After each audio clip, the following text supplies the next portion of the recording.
Okay, जो पुराने version थे हमारे पास, उनमें क्या होता था, हम स्ट्रेट लाइन के थ्रू इसकी सिलेक्शन करते थे। मतलब हमने कोई भी ऑब्जेक्ट यहाँ पे डिजाइन करना होता है तो हम फ्री फॉर्म उसकी सिलेक्शन नहीं कर सकते थे।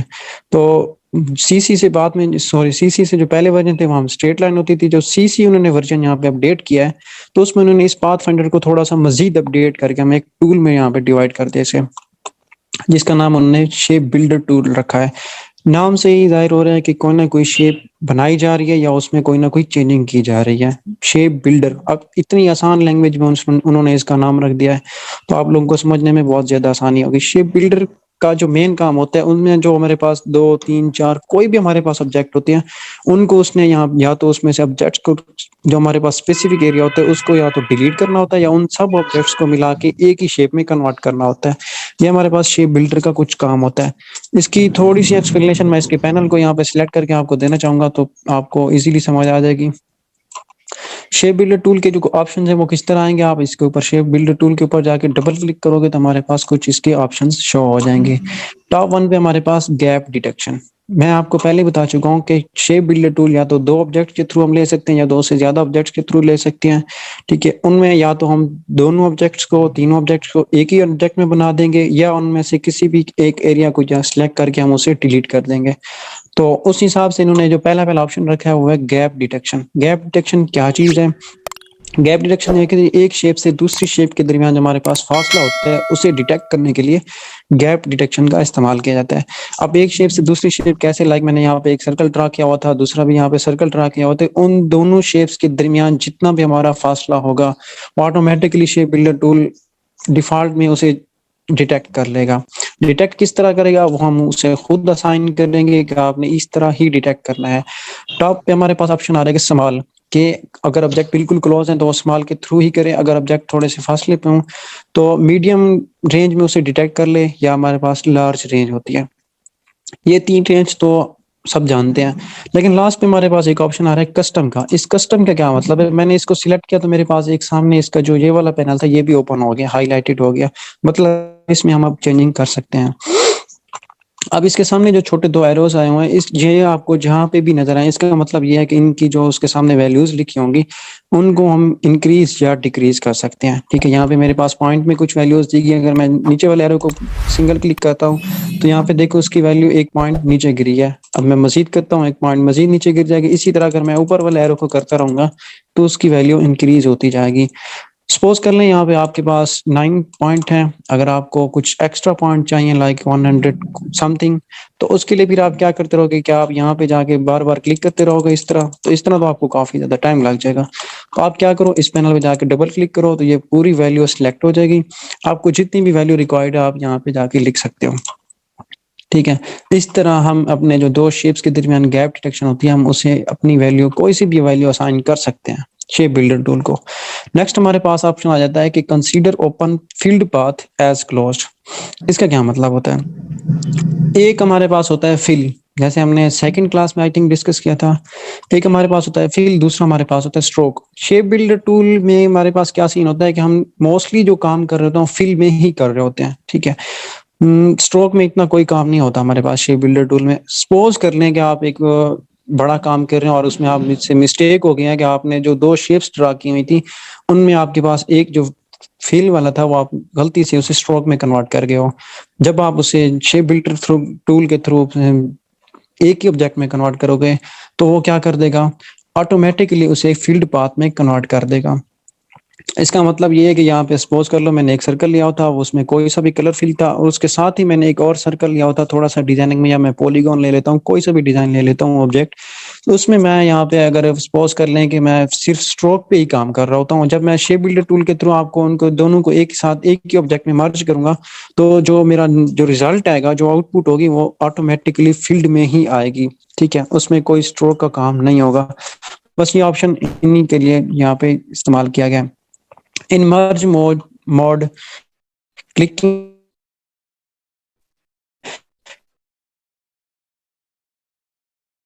ये क्या, इसको एक ही में कन्वर्ट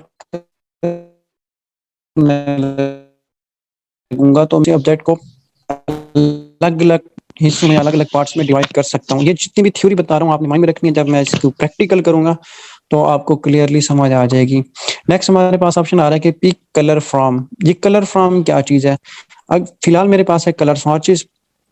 जैसे मैंने आपको बताया, दो मैंने एक कलर लिए, दो मैंने कोई ऑब्जेक्ट लिए हुए थे। सपोज कर एक में मैंने कलर किया हुआ था, दूसरे में मैंने कोई रैंडम कलर लिया हुआ था। दोनों में अलग अलग कलर हैं, लेकिन जैसे ही मैं उन्हें एक ही शेप में कन्वर्ट करता हूँ, तो अगर वो स्वॉचेज में से आप कलर ला के यहाँ पे करना चाहते हो तो वो भी सिलेक्ट कर लेगा।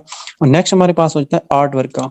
अगर मैं आर्ट वर्क से चाहूँ तो जो भी मेरा आर्ट वर्क के ऊपर कलर डिजाइन होंगे, लाइक मेरे पास 2 कलर हैं, 3 कलर हैं, जितनी भी कलर होंगे मेरे पास यहाँ पे आपको शो कर देगा। सिर्फ आप उसी में से मोस्टली डिफॉल्ट कंडीशन में होता है हमारे पास स्वॉचेज होता है, क्योंकि हमारे पास स्वॉचेज पैनल में बहुत ही ज्यादा, ताकि हम कोई चीजें क्रिएटिव कर सकें। ठीक है, अगर यहाँ पे सोचता हूँ तो मेरे पास वो कह रहा है कलर स्वॉच पर रिव्यू। अगर मैं इसको क्लिक करता हूँ तो मेरे पास क्या होगा, जैसे ही मैं उसके ऊपर स्वॉचेस पैनल के ऊपर जाके इसको अपने जो ड्रॉप के ऊपर जाकर क्लिक करूंगा तो ऑटोमेटिकली वो यहाँ पे ऑब्जेक्ट में कलर फिल कर देगा। अगर मैं यहाँ पे कर दूंगा आर्ट वर्क पे, तो मेरे पास ये वाला जो ऑप्शन है ये ऑटोमेटिकली हाइड हो जाता है। क्यों? क्योंकि वो सिर्फ स्वॉचेस प्रीव्यू के लिए था, आर्ट वर्क प्रीव्यू के लिए नहीं था। आर्ट वर्क पे तो काम जो भी होगा, जो भी कलर होगा आपके सामने स्क्रीन पे शो हो रहा होगा। मैं ऐसे स्वॉचेस में लेके आता हूँ। नेक्स्ट हमारे पास आ जाती है सिलेक्शन। सिलेक्शन का क्या काम होता है? जो शेप बिल्डर टूल में मेन जो पॉइंट है मेरे ख्याल से वो सिर्फ यही एक है सिलेक्शन का।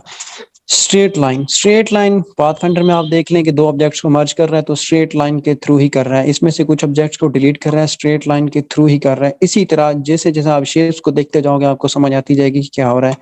लेकिन जो हमारे पास सीसी से पुराने वर्जन थे उनमें सिर्फ स्ट्रेट लाइन का ही काम होता था। लाइक मैंने यहाँ पे 2 ऑब्जेक्ट लिए होते हैं, सिर्फ मैं जो नीचे वाला ऑब्जेक्ट और स्ट्रेट लाइन ही ले सकता था। मैं फ्री फॉर्म में कोई भी कलर या कोई भी ऑब्जेक्ट सिलेक्ट नहीं कर सकता था।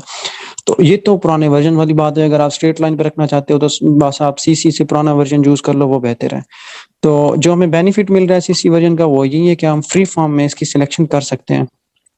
फ्री फॉर्म में क्या चीज होती है, आपके पास एक बड़ा हैवी सा डिजाइन यहाँ पे क्रिएटेड है और आप उसके जो डिफरेंट पार्ट्स हैं वो एक ही जगह से डिलीट करना चाहते हो आप पूरे ऑब्जेक्ट में से। तो आप फ्री फॉर्म, आप आल्ट प्रेस करोगे तो फ्री फॉर्म में उसके साथ आल्ट प्रेस किस लिए करोगे, वो यहाँ से ऑब्जेक्ट को डिलीट कर देगा। आप ये ना समझ लेना कि आल्ट प्रेस करके आप फ्री फॉर्म करोगे, ठीक है। तो उसकी हेल्प से या आप अगर ऐड करना चाहते हो तो आप फ्री फॉर्म में यहाँ पे लेफ्ट क्लिक होल्ड करके आप कोई सा भी यहाँ पे डिजाइन करते जाओगे, वो उसी तरह की सिलेक्शन आपको देता जाएगा। तो ये फ्री फॉर्म में आपको यहाँ पे अप्लाई करके भी दिखाऊंगा। नेक्स्ट हमारे पास ऑप्शन आ जाता है कि फिल का। फिल क्या चीज है? फिल ऑटोमेटिकली हाईलाइट जो कि हमारे पास फिल कलर में होगा उसे हाईलाइट कर देगा। जैसे सिलेक्शन टूल लेंगे वो ऑटोमेटिकली उसे हाईलाइट कर देगा। हाईलाइट किस तरह करेगा वो नीचे वाला पॉइंट इंपॉर्टेंट है। हाईलाइट स्ट्रोक व्हेन एडिटेबल, जब वो एडिटेबल होगा वो हाईलाइट करेगा। लेकिन नीचे उसने एक और उसका भी ऑप्शन दे दिया कि हाईलाइट तो कर देगा। अब हमें क्या पता कि हाईलाइट किया हुआ है या उसने सिलेक्शन टूल ली हुई है, ये दोनों मिक्सअप हो जाएंगे। तो उसके लिए उन्होंने यहाँ पे आपको एक अलग ऑप्शन भी दिया है कि आप उसका कोई सा भी कलर यहाँ पे अरेंज कर सकते हो। लाइक मैंने यहाँ पे लाइट रेड लिया हुआ है, आप चाहते तो आप यहाँ से कोई सा भी कलर यहाँ से सिलेक्ट कर सकते हैं। लाइक सियान हो गया, मैग्नेटा हो गया, जो भी हो गया। लेकिन अगर आपको ये वाले कलर पसंद नहीं आ रहे, आप कोई सा भी अपना कलर यहाँ पे सिलेक्ट करना चाहते हो, तो आपको टॉप एक ऑप्शन नजर आ रहा होगा कस्टम का, आप उस पे जाओ। अब यहाँ से कोई सा भी कलर यहाँ पे सिलेक्ट कर लो तो उसकी वैल्यू आ जाएंगी। अगर इसमें थोड़ी बहुत चेंजिंग करनी है तो आप वो भी कर सकते हो, और ओके कर दोगे तो ऑटोमेटिकली वो वाला कलर हमारे पास सिलेक्ट हो जाएगा। जैसे ही मैं इन दोनों ऑब्जेक्ट्स को मर्ज करूंगा या शेप बिल्डर टूल के थ्रू वर्क करूंगा, तो जो बाद में सिलेक्शन हमारे पास शो होगी फिर स्ट्रोक वाली या फिल वाली, तो वो इस कलर में हमारे पास शो होगी। या इसके सामने आपके पास दोबारा कलर पैनल आ रहा है, अगर आप इसके ऊपर भी जाके डबल क्लिक करोगे तो आपके पास एक छोटा सा स्वॉचेस पैनल यहाँ पे सिलेक्ट हो जाएगा, जो मेरे पास ऑलरेडी मैंने ओपन करके दिखाया है, ठीक है। तो इसके थ्रू भी आप अपनी वैल्यूज को यहाँ से सिलेक्ट कर सकते हो। कोई सा भी कलर आपको रिक्वायर्ड है वो ले लो और उसको ओके कर दो। तो इस तरह आप अपने जो शेप बिल्डर टूल के ऑप्शन है आप उसको इजीली अंडरस्टैंड कर सकते हो। मैं इसकी जितनी भी मैंने वैल्यूज ली है मैं उनको नहीं छेड़ना चाहता, मैं इसलिए इसको रीसेट कर लेता हूँ और मैं ओके कर देता हूँ। अब आ जाते हैं हमारे मेन पॉइंट के ऊपर, शेप बिल्डर टूल के ऊपर। लाइक मैं यहाँ पे आपको एक छोटा सा सर्कल ड्रा करके दिखा देता हूँ। सर्कल इसलिए ड्रा कर रहा हूँ ताकि आपको इजीली समझ आ सके कि शेप बिल्डर टूल का क्या काम है। मैंने यहाँ पे एक सर्कल लिया, स्ट्रोक इसकी ऑफ है, फिल मेरे पास इस कलर की है, ठीक है। अब मेरे पास रिकॉर्ड क्या है, मैं सोच रहा हूँ कि मैं एक मून शेप बनाऊं। अगर मैं पेन टूल के थ्रू बनाता हूं तो मेरे पास कहीं ना कहीं कर्व पॉइंट या शार्प एजेस जरूर आ जाएंगे। तो जिससे मेरा मून जो है वो एक ओरिजिनल शेप में नहीं फील होगा। उसके लिए आप क्या करोगे, आप यहाँ से इसको सिलेक्ट करो और इसको मैं थोड़ा सा जूम करके भी आपको क्लियरली दिखा देता हूँ। ठीक है, अब यहाँ पे मैंने इसको लिया, इसकी ही मैंने कॉपी लेनी है। तो उसके लिए मैम ने आपको शॉर्टकट की बताई थी, आई थिंक कंट्रोल सी करोगे तो उसकी कॉपी हो जाएगी। अगर आप उसको पेस्ट करना चाहते हो, अगर आप कर देते हो लाइक अदर सॉफ्टवेयर जैसे MS वर्ड हो गया, इस टाइप की जो भी हो गए, अगर आप उन सॉफ्टवेयर के थ्रू भी आप इसको पेस्ट करना चाहते हो तो वो इजीली हो जाएगा। लेकिन मसला फिर वो हो जाएगा कि जैसे ही मैं इसको कंट्रोल V करूंगा तो जितना भी मेरा आर्ट वर्क है, ये वाला जो पार्ट मेरा आर्ट वर्क आ रहा है, उसके सेंटर में वो उसे अलाइन कर देगा। ये आपने याद रखना है कि अगर मैं इसकी कॉपी लेके कंट्रोल V करता हूँ तो मेरे पास जो भी आर्ट वर्क आ रहा है उसके सेंटर पे उसे वैल्यू दे देगा। लेकिन फिलहाल मुझे क्या रिकॉर्ड है, मुझे रिकॉर्ड है कि इसी के ऊपर ही इसकी एक कॉपी हो जाए। तो उसके लिए हमारे पास कंट्रोल C से कॉपी हो जाएगा और कंट्रोल F से पेस्ट इन प्लेस हो जाएगा। मैंने कंट्रोल F प्रेस किया और यहाँ पे देखें हमारे पास दो शेप्स आ गई हैं। अब मैं इस ऊपर वाले ऑब्जेक्ट को लेके जाऊंगा, मैं देखूंगा कि कहाँ तक मुझे एक मून शेप फील हो रही है। ठीक है, तो लाइक मैं यहाँ पे इसे एडजस्ट कर लेता हूँ। ये आप लोगों के ऊपर डिपेंड करता है, आप इसे कहाँ पे लेके जाके छोड़ सकते हो। ठीक है, मैं इसका कलर चेंज करके दिखा देता हूँ, क्योंकि जो मैंने आपको दो कलर्स वाली बात की थी कि आपके पास बेशक दो कलर्स हों, लेकिन जब आप उसको एक ही शेप में मर्ज करोगे तो उसका एक ही कलर क्रिएट हो जाएगा। अब मैं चाह रहा हूँ कि जो मेरे पास ब्लैक वाला कलर है वो मेरे पास एक अलग पार्ट में आ जाए और ये वाला कलर जो है या तो ये डिलीट हो जाए या एक ही अलग पार्ट में आ जाए। तो उसके लिए मुझे क्या करना होगा, पहले मुझे दोनों ऑब्जेक्ट्स को सिलेक्ट करना होगा। जिन जिन ऑब्जेक्ट्स की आप शेप बिल्डर टूल के थ्रू काम करना चाहते हैं, पहले आपने उनको सिलेक्ट कर लेना है। जैसे मैंने सिलेक्ट किया और मैं यहाँ से शेप बिल्डर टूल लेता हूँ, Shift+M सिलेक्ट करो या यहाँ से आके आप सिलेक्ट कर लो। तो आपने आप गौर करना है, मेरे कर्सर के नीचे एक प्लस आइकन आ रहा है। प्लस आइकन शो करता है कि आप जितनी भी ऑब्जेक्ट्स को आप सिलेक्ट करोगे, चाहे वो फ्री फॉर्म में हो या स्ट्रेट लाइन में हो, या आप लोगों के ऊपर डिपेंड करता है। पैनल सेटिंग में जाके आप उसको चेंज भी कर सकते हो। फिलहाल मैंने किया हुआ था फ्री फॉर्म में, तो उसको भी मैं आपको दिखा देता हूँ कि फ्री फॉर्म में किस तरह वर्क कर रहा है। अब बात आ रही है कि कर्सर के नीचे जो मेरे पास प्लस का आइकन आ रहा है, इसका क्या काम है। इसका ये काम है कि जितनी भी मैं ऑब्जेक्ट्स को आप सिलेक्ट करूंगा वो उनको एक ही ऑब्जेक्ट में कन्वर्ट कर देगा।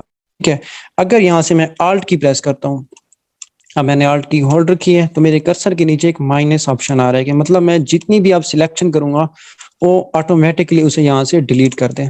इन दोनों को समझाने के लिए मैं सिंपली इसकी एक और मजीद कॉपी ले लेता हूँ। Alt Shift से स्ट्रेट इसके नीचे आ गई कॉपी इसकी, और यहाँ से मैं आप इस वाले ऑब्जेक्ट को अलग करना चाहता हूँ और इस वाले ऑब्जेक्ट को अलग करना चाहता हूँ। बेसिकली हमारे पास क्या थे, दो सर्कल थे या दो इलिप्स टूल थे।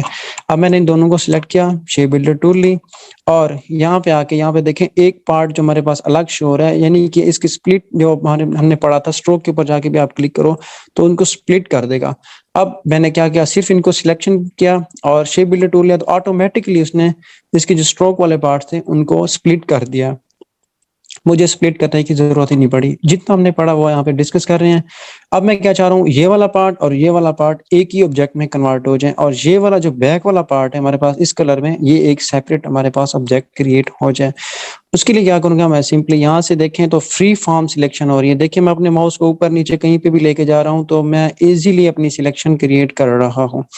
अगर आप CC से पुराने वर्जन यूज कर रहे होंगे तो आप सिर्फ एक स्ट्रेट लाइन ही ले सकते हो। लाइक मैंने यहाँ से सिलेक्ट किया और इसको स्ट्रेट लेके जाएगा वो। फ्री फॉर्म आप कोई भी सिलेक्शन नहीं कर पाओगे। जैसे ही मैं अपना लेफ्ट क्लिक छोड़ूंगा तो ऑटोमेटिकली ये वाला ऑब्जेक्ट जो है एक ही ऑब्जेक्ट में कन्वर्ट हो जाएगा। मैं इसको अलग अलग करके दिखा देता हूँ आपको। ये देखिए मेरे पास एक ये वाला ऑब्जेक्ट बन गया और एक ये वाला ऑब्जेक्ट बन गया। ठीक है, अब मेरे पास थे क्या, दो सर्कल थे, लेकिन शेप बिल्डर टूल के थ्रू मैंने इस वाले ऑब्जेक्ट को एक ही ऑब्जेक्ट में कन्वर्ट कर दिया और इस वाले ऑब्जेक्ट को एक सिंगल ऑब्जेक्ट में कन्वर्ट कर दिया। अब चाहे तो आप इसका कलर चेंज कर लें, इसकी स्ट्रोक वैल्यू इंक्रीज डिक्रीज कर लें, जो कुछ आप करना चाहते हो ये आप लोगों के ऊपर डिपेंड करता है। अब मैं चाहता हूँ कि जो ये वाला मैंने एक ही ऑब्जेक्ट में कन्वर्ट करते वो मेरे पास डिलीट हो जाए और सिर्फ मेरे पास ये वाला ऑप्शन ही बाकी है। तो उसके लिए मैं क्या करूंगा, इस पूरे ऑब्जेक्ट को सिलेक्ट करूंगा, शेप बिल्डर टूल लूंगा और Alt की प्रेस करूंगा। Alt की प्रेस करने के बाद दोबारा वही बात आ जाएगी, मैंने पैनल से जाके इसको फ्री फॉर्म किया हुआ था। लेफ्ट क्लिक होल्ड रखता हूँ और इसके ऊपर देखें तो मैं फ्री फॉर्म सिलेक्शन कर रहा हूँ। जहां से भी मैं मर्जी जाके सिलेक्शन करना चाहूँ मैं कर सकता हूँ। अब जितना भी मैंने एरिया लाइक ये वाला और ये वाला दो पार्ट्स मैंने सिलेक्ट किए हुए थे, ये क्या हो जाएंगे, डिलीट हो जाएंगे। जैसे मैं लेफ्ट क्लिक छोड़ूंगा और की छोड़ूंगा तो यहाँ पे देखें मेरे पास क्या हो गया, ये वाला ऑब्जेक्ट बकिया जो मेरे पास ऑब्जेक्ट था वो डिलीट हो गया है। सिर्फ वही ऑब्जेक्ट बाकी रहा जो मैंने छोड़ दिया। अब इन दोनों ऑब्जेक्ट्स को देखो, एक ही बात है, एक ही साइज के हैं, लेकिन क्या हो गया, मेरे पास जो दो ऑब्जेक्ट्स ये वाले थे वो एक ही में कन्वर्ट हो गए, लेकिन जो यहाँ पे थे हमारे पास वो डिलीट हो गए। तो इनके थ्रू आप कोई सी भी डिजाइनिंग कर सकते हो, कोई भी कुछ क्रिएट कर सकते हो, ये आप लोगों के ऊपर डिपेंड करता है। शेप बिल्डर टूल का बस इतना सी एक मैंने छोटी सी एग्जांपल दे दिया आपको। हाँ चलें, आज मोहन बता रहा हूँ तो उस हिसाब से मैं आपको थोड़ा सा एक और छोटी सी टूल भी बताना चाहता हूँ। लाइक मैंने इसको ये वाला कलर दे दिया। अब मैं इसको यहाँ पे लेके आता हूँ, इसको वैल्यू को इंक्रीज कर रहा हूँ, इसके ऑब्जेक्ट को आल्ट और शिफ्ट के थ्रू दोनों इक्वल साइज में इंक्रीज होंगे। अब मैं इसको एक चांद रियलिस्टिक मून जो होता है उस टाइप बनाना चाहता हूँ, तो मैं क्या करूंगा, इफेक्ट में जाऊंगा और स्टाइलाइज में जाऊंगा, तो मेरे पास ये ऑप्शन आ रहा है इनर ग्लो, आउटर ग्लो। ये आप लोगों ने थोड़ा सा माइंड में रख लेना है। चलो इस टॉपिक के हवाले से आ गया हमारे पास। अब चांद देखते हो आप, उसके चांद के इर्द गिर्द हमारे पास कुछ थोड़ी बहुत ग्लो नजर आ रही होती है। वो क्या होती है, आउटर ग्लो को जब मैं सिलेक्ट करता हूँ तो मेरे पास ये वाला ऑप्शन नजर आ रहा है। अब यहाँ पे देखें, आपको फील भी हो रहा होगा कि इसके इर्द गिर्द, स्ट्रोक के इर्द गिर्द प्यारी सी ग्लो नजर आ रही है। आप चाहो तो उसकी वैल्यू इंक्रीज कर सकते हो। मेरे पास ये वाले बटन हैं, या आप रैंडमली जाके एरो की प्रेस करोगे तो उससे भी आपकी जो वैल्यू है इंक्रीज या डिक्रीज होती रहेगी। नीचे हमारे पास ब्लर का ऑप्शन आ रहा है। मोस्टली जो है मैं ब्लर 9 10 ही रखता हूँ, ताकि मैं दूर से फील भी हो कि हमने कुछ काम भी किया है। ठीक है, आप इसको स्क्रीन मोड पे रखते हैं या मल्टीप्लाई पे रखते हैं, या आप लोगों के ऊपर डिपेंड करता है, इतना इसमें इशू नहीं है।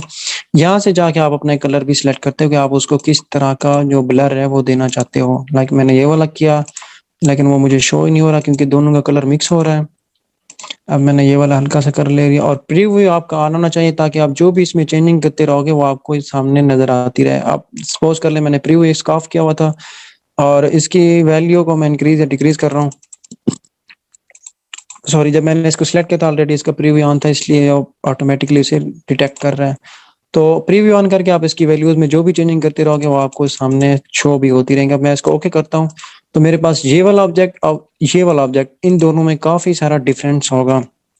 मैं आर्ट किसी से दूर लेके जाता हूँ तो देखें, ये आप लोगों के ऊपर डिपेंड करता है कि आप लोग इसका ब्लर कितना परसेंट रखना चाहते हो, इसकी ओपेसिटी कितनी परसेंट रखना चाहते हो, या जो भी है आप वो अपने हिसाब से कर लीजिएगा। जिस तरह इसने आउटर ग्लो किया इसी तरह आप उसकी इनर ग्लो भी कर सकते हो। वो भी इसी तरह इफेक्ट में जाओ, स्टाइलाइज में जाओ और आप इनर ग्लो कर दो। इनर ग्लो से क्या होगा, जो आपके पास फील होगा उसमें ग्लो होना शुरू हो जाएगी।